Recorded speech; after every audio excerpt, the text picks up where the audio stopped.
নমস্কার বন্ধুরা, আমার নতুন ব্লগে আপনাদের সবাইকে স্বাগত জানাই। আশা করছি ভালো আছেন সবাই, যে যেখানে আছেন। আমরাও খুব ভালো আছি। চাঁদি ফাটা রোদ্দুর, সত্যিই তাই, কোনো অসুবিধা নেই। গরমকালে একটু গরম পড়াটা উচিত অবশ্যই। তো আমার মেয়ের আজকে স্কুল, এই যে তিনি ব্যাগ কাঁধে রেডি যাওয়ার জন্যই। আমি তাকে হাতিমোড় অব্দি পৌঁছে দেবো। শুধু তাই না, দেখুন নিচে এসে বাজারের ব্যাগটা নেবো সেটাও মনে নেই। তো ওকে তুলে দিয়ে আমি কটা জিনিসপত্র একটু কিনে আনবো। বাজারের ব্যাগটা পেলাম না, আমি নিচে রেখে গেছি। মুড়ি কিনবো, আরও টুকিটাকি টাকাটা কিনবো। এখন শিলিগুড়ির আবহাওয়া একদম শিলিগুড়ির আবহাওয়ার মতোই। দিনের বেলায় ঠাটা পড়া রোদ্দুর, আর রাত্রির হলেই বৃষ্টি। মোটামুটি শিলিগুড়ির মানুষ এখন শীততাপ নিয়ন্ত্রিত যন্ত্র ছাড়া আরামেই ঘুমোতে পারছে। তো বেরিয়েছি, কিন্তু ওই আর কি, কয়েকদিন আগেও বলেছিলাম যে শহরটা একটু লেট রাইজার হয়ে গেছে। অনেক রাত্রির পর্যন্ত খোলা থাকে, কিন্তু সকালবেলায় ওই 10টার আগ অবধি খুব একটা বেশি খোলা পাওয়া যায় না। কিন্তু তবুও জিনিসপত্র পেলাম। ওই বিভা স্টোর্স ওরা খুব সকাল সকাল খোলে। ওই বিভা থেকে যাবতীয় যা যা নেওয়ার মোটামুটি সবটুকুই পেয়ে গেছি। তো যাই হোক, এবার কিনে নেওয়ার পর গুটি গুটি পায়ে বাড়ি যাই। একটা কথা বলি, আমার বাড়িতে 5টা লোক আছে, আমি দুজনে খাবো আর 3জন। আরে বাবা, সেটা বলতে হবে, না বললে আমি কি বুঝতে পারবো তোমার বাড়িতে কয়জন লোক আছে? তো যাই হোক, এখন বলতেছো কাকু 5টা লোক আছে, 540 কত হয়? 200। ওখানে আমি 150 টাকা নিব, 5টা ডাব আজি আছে। 5টা ডাব 100 টাকায়, 30টা 5 30 150 না 5টা ডাব 100 টাকায়। আমার নিজের গাছের ডাব আমি 100 টাকা দিই। ঠিক আছে কাকু, এখন জোড়া পারলাম না। আর লাস্ট মোমেন্টে বলে দিলাম, দেখো ভালো করে দেখো, এই 20 টাকার জন্য চলে যাও না, তাহলে আমি এ করব। আমি নেওয়ার জন্য বলছিলাম, দেখো এদিকে এসো। আমি নেওয়ার জন্য বলছিলাম, আম পোষাবে না।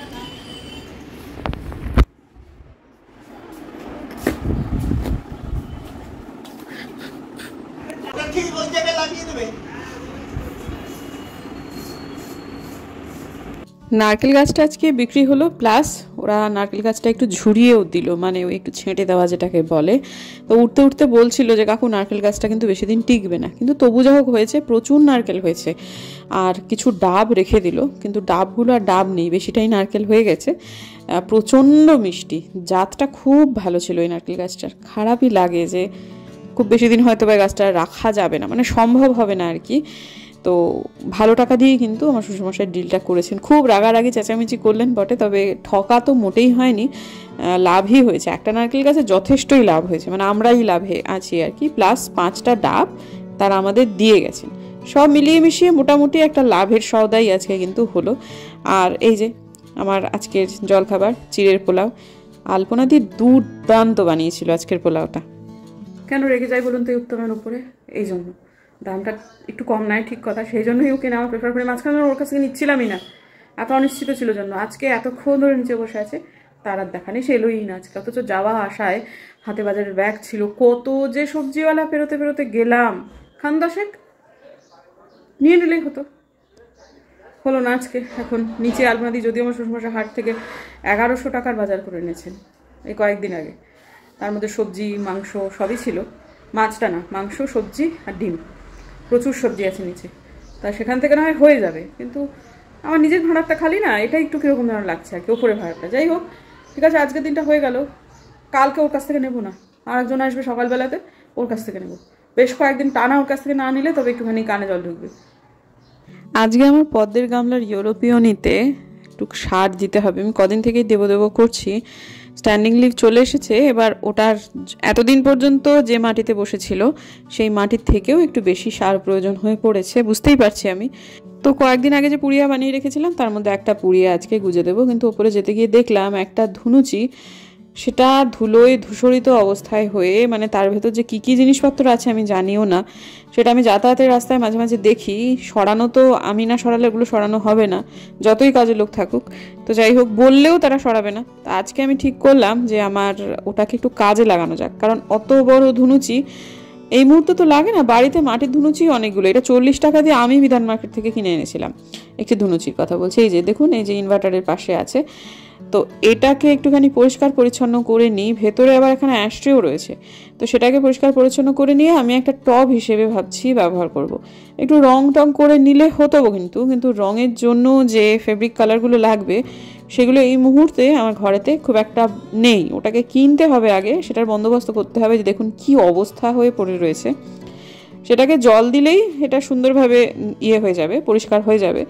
তো এখন এটাকে পরিষ্কার করে নিয়ে তারপরে নিচে আমি বেলি ফুলের যে গাছটা করেছি, একটা টব এখন খালি আছে আমার দোতলার বারান্দা বাগানে, সেই টবটাতে আমি দোপাটির করেছি, বীজ ফেলেছি, সুতরাং ওইটাতে আমি বেলি গাছটাকে লাগাতে পারছি না। তো আর বেলি গাছের জন্য আর একটু 6 ইঞ্চি টবের থেকে একটু বেশি মাটি লাগবে।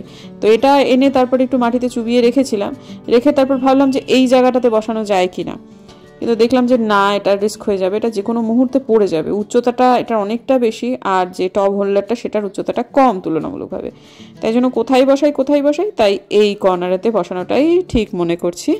এবং এখানটাতে বসিয়ে বেলি গাছটাকে জাস্ট এর ওপর বসিয়ে দেবো, মাটি কিন্তু এটাতে এখন দেবো না। এক্ষুনি যে জায়গাটাতে আমি বসিয়েছিলাম সেইখানটাতেই একটা 8 ইঞ্চির টবে আমি এটাকে প্রতিস্থাপন করব, কিন্তু আপাতত এটা কিছুক্ষণের বন্দোবস্তের জন্য, কয়েকদিনের বন্দোবস্তের জন্য আমি এটা এরকমভাবে দিয়ে দিলাম। দুনুচটাকে হয়তো অন্য কোনো কাজে ব্যবহার করব, কিন্তু আপাতত এটা বেলি গাছকে শোভা দিক বা সাপোর্ট দিক, তাহলেই হবে। মেয়ে আমার ফেরত চলে এসেছে, ফেরত আসার পর পিঠে অসহ্য যন্ত্রণা করছে, অনেকক্ষণ ধরে টিপে দিয়ে তারপর তার কিছুটা শান্তি। এখন এসে পড়ে চান করে ফেলেছে, খেয়ে সব কিছুই হয়ে গেছে। আমি ভিডিওটা এডিট করছিলাম, মাঝপথে এসে বললো মা ভীষণ পিঠের যন্ত্রণা করছে, আমার একটু পিঠ টিপে দাও। আর এই পিঠের যন্ত্রণাটা ওর নাগাড়েই হচ্ছে। আগে মনে হতো ব্যাগটা ভারী, সেজন্যই বা হয়তো, কিন্তু এখন তো ব্যাগটাও তেমন ভারী না, কিন্তু বাইরে বেরোলেই এত পিঠের যন্ত্রণা, এটাই তো একটুখানি চিন্তার ব্যাপার। এর মধ্যে নিয়ে একটু ডাক্তারের কাছে যেতে হবে। ব্যাপারটাকে আমার মনে হচ্ছে যেন আর ফেলে রাখা যায় না। এটা কিসের টাকা? এটা হচ্ছে নারকেল বিক্রির টাকা। কত টাকা? ও 500 টাকা। টোটাল কত টাকা বিক্রি হচ্ছে নারকেল? না বলবো কেন? আচ্ছা যাই হোক। আরে বাপ রে, 200 টাকা হচ্ছে কুকুরে। আমার তুই কি তোমার জ্যেষ্ঠ সন্তান, একটা টাকাও পেলাম না, এরা পেয়ে গেল। আজকের দিনটা ঠিক ব্লগের অনুকূল দিন নয়। এখন বেশ অনেক রাত হয়ে গেছে। প্রথম কথা হচ্ছে আমার রেকর্ডিং আছে, আমি এবারে 7টা গানই একদম নতুন তুলছি, তার মধ্যে একটা গান বেশ কঠিন, 2টো গান কঠিন, তার মধ্যে একটা আয়ত্তে এসে গেছে, কিন্তু আর একটাকে নিয়ে একটু স্ট্রাগল করতে হচ্ছে। সেটা যেমন একটা ব্যাপার যে আমি খুব একটা ভালো মাল্টিটাস্কার নই। মনোসংযোগ একদিকে সম্পূর্ণভাবে যদি আমি দিতে পারি তাহলে আমার গানটা আয়ত্তে এসে যাবে। রেকর্ডিং করছি তো।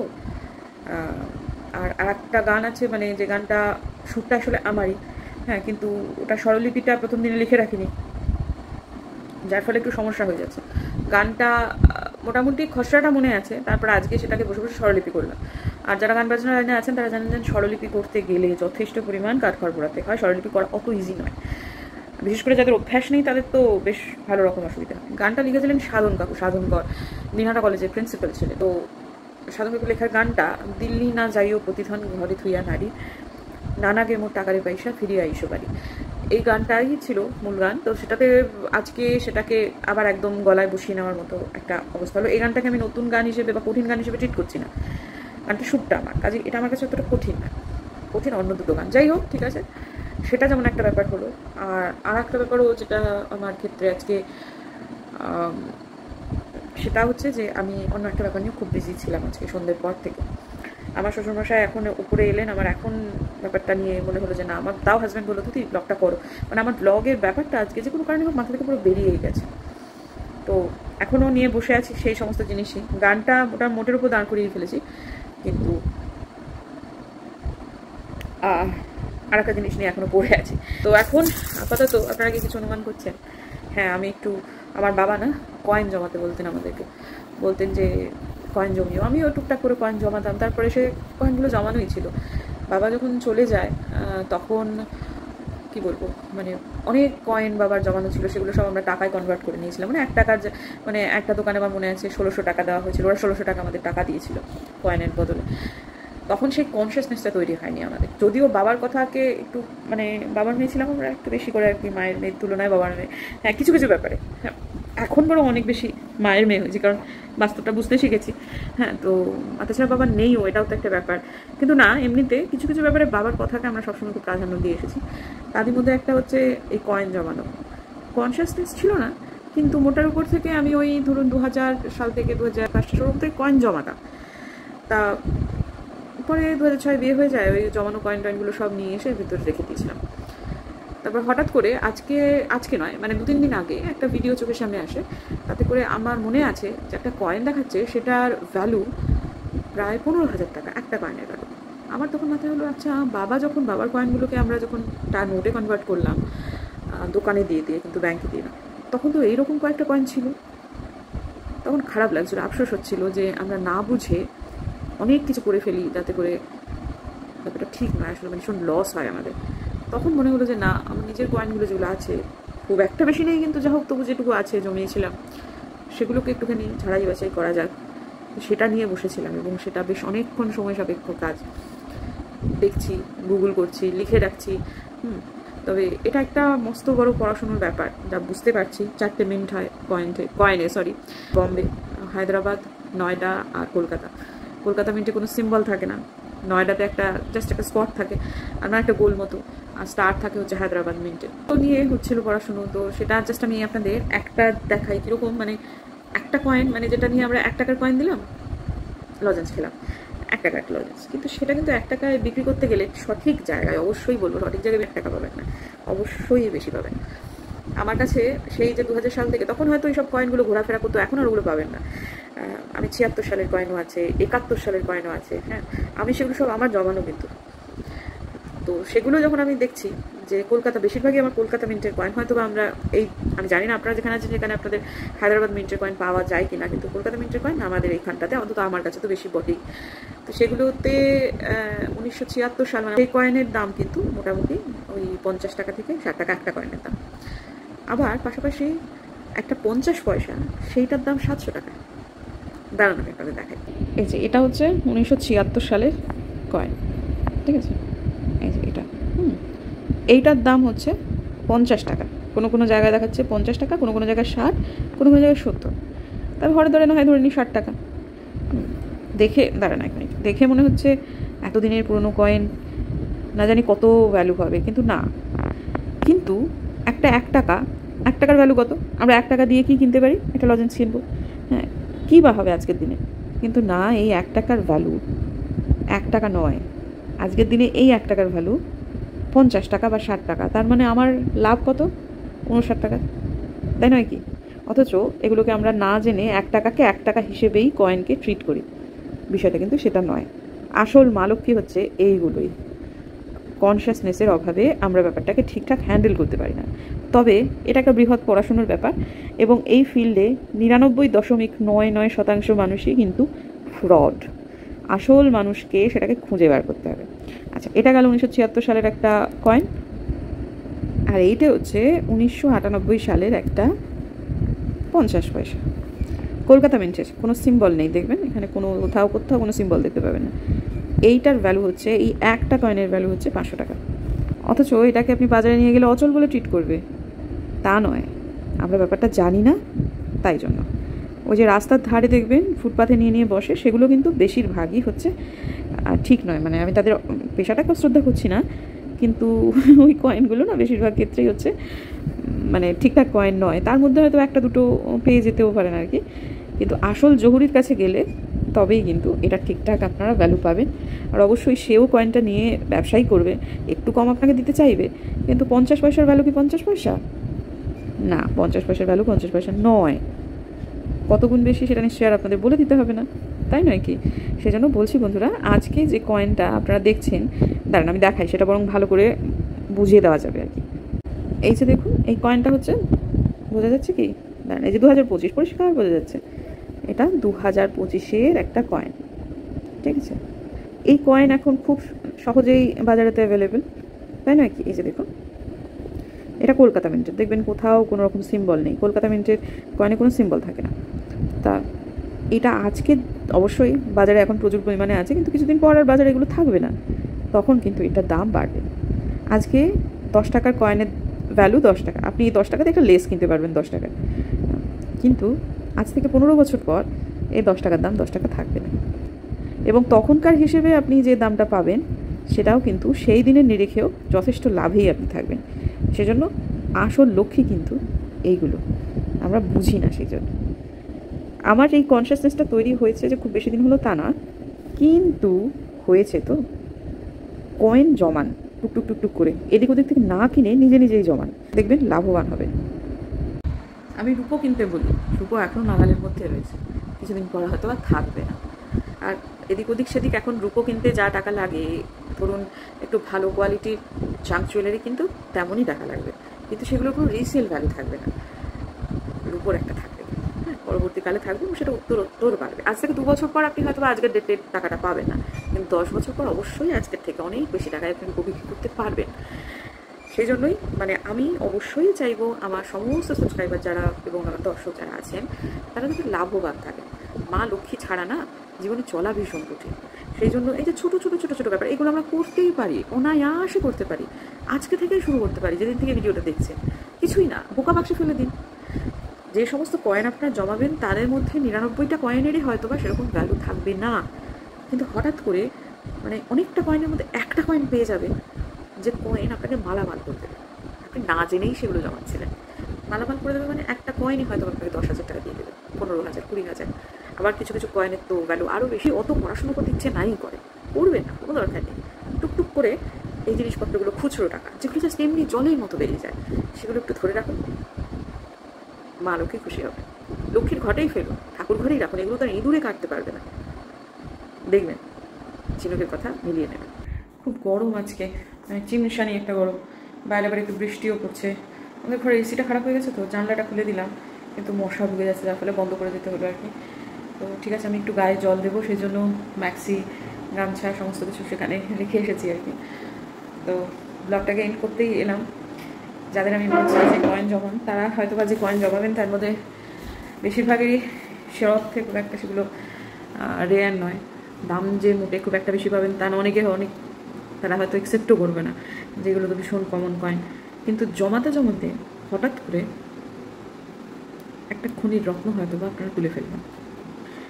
এইটাই হচ্ছে আসল গল্প। আর যেটা আজকের ডেটে ভীষণ কমন বলছে, ট্রাক ভরে নিয়ে আসা যাবে যে ধরনের কয়েন আর কি, সেটা হয়তো বা কিছুদিন পর কমন থাকবে না, এটাও একটা ব্যাপার আর কি। কাজেই আমার এখনও মনে আছে, জানেন তো, আমার বাবা যখন গেছিলেন তখন একটা না 1952 সালের একটা 1 টাকার কয়েন, হ্যাঁ 1952 সালটা আমরা তো না দেখেই সব এতগুলো 1 টাকা, এতগুলো 2 টাকা, সব মিলিয়ে এত টাকা আমরা দোকান থেকে পাবো, দোকানে দিয়ে দেবো, তারা আমাদের দেবে, এরকম একটা ব্যাপার চলছিল। কিন্তু ওইটা আমাদের মনে আছে এই জন্যেই যে ওটা কয়েনটা হাত থেকে পড়ে গেছিলো, এমনভাবে পড়েছে যে কোথায় সেই খাটের তলায় ঢুকে গেছেন, আমাদের বক্স খাট তো ডিবান, সেখান থেকে বার করতে রানীকে, না তখন আমাদের বাড়িতে কাজ করতো রানী, দিনাজের বাড়িতে, রানীকে ঝাড় দিতে হয়েছিল, ঝাড় দিতে দিয়ে তারপর সে কয়েনটা বার করতে হয়েছিল। বাপরে বাপ, কাঠখড় পোড়াতে হয়েছে। হয়তো বা কয়েনটা পালিয়ে যেতে চাইছিল যে আমাকে মুরগির দর করে দিও না, আমি রেয়ার কয়েন। এখন সেটা দেখছি ওটা খুবই রেয়ার একটা কয়েন এবং ওটার ভ্যালু বিশাল। তো জানতাম না, কী বলবো আর।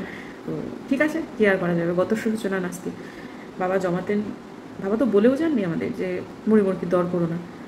বাবার এটা একটা ছিল, একটা অদ্ভুত ব্যাপার ছিল, কী করে যে বুঝতে পারতেন জানি না, তবে একটু মানুষটা চাপা ছিলেন তো, অত কথাবার্তাকে শেয়ারও করতেন না, যার ফলে আমাদের এই জিনিসগুলো বুঝতে একটু ভুল হয়ে গেছে। বাবা শুধু এটা বলতেন কয়েন জমাবে, হ্যাঁ। তো যাই হোক, ঠিক আছে, কী আর করা যাবে। আবারও বলছি, গত সূচনা নাস্তি। তবে অনেকে বলতে পারেন যে আমি ব্লগেতে জ্ঞান দিচ্ছি বা সেগুলো কিছু, জ্ঞান আমার কাছে থাকলে তো দেবো। যারা উল্টো দিক থেকে ব্লগ দেখছেন তারা আমার তুলনায় অনেক বেশি জ্ঞানী, আমি অনেক আমি কিন্তু সেটা আক্ষরিক অর্থে মন থেকেই বলছি। আপনারা অনেকেই আছেন, আমি তো সাবস্ক্রাইবারদের সঙ্গে দেখা হওয়াটা এই জন্য জরুরি যে আমার ভিডিও কারা কারা দেখছেন সে সম্পর্কে একটা ধারণা তৈরি হয়, তারা সমাজে কোন শ্রেণী থেকে বিলং করছেন, এটা যখনই আমি বুঝতে পারি, সাথে সাথে নিজের কন্টেন্ট সম্পর্কে আরও বেশি সচেতনতা আসে, এটা খুব সত্যি কথা। কাজে আমি আপনাদের জ্ঞান দেবো না, এটা হচ্ছে খুব সত্যি কথা, কারণ আমি জানি আমার ভিডিও কারা কারা দেখেন, তাদের জ্ঞান দেওয়ার মতো জ্ঞান বা দৃষ্টতা কোনোটাই আমার নেই, প্রথমত। আর দ্বিতীয়ত হচ্ছে যে আপনারা আমার ভিডিওটা দেখছেন, নেট খরচা করে দেখছেন। আমি জানি আমি যে কথাগুলো বলছি, লাইফস্টাইল ব্লগাররা সাধারণত এরকম করে কথা বলে না, আপনাদের যদি কারোর আমি এরকম কমেন্ট পাই মাঝে মধ্যে, দেখুন সবটুকু কখনো ব্লগের মাধ্যমে শেয়ার করা যায় না।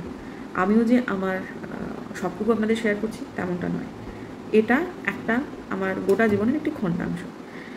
কিছু তো ভ্যালু অ্যাড করা উচিত একটা 20-25 মিনিটের ব্লগে, তাই নয় কি? এবং এমন কিছু যেটাতে সত্যি সত্যি উল্টো দিকের মানুষের উপকার হবে। যাই হোক বন্ধুরা, একটু এলোমেলো হলো শেষের কথাগুলো, প্লিজ কিছু মনে করবেন না। কারণ মনে যদি আঘাত দিয়ে ফেলি আমাকে ক্ষমা করবেন।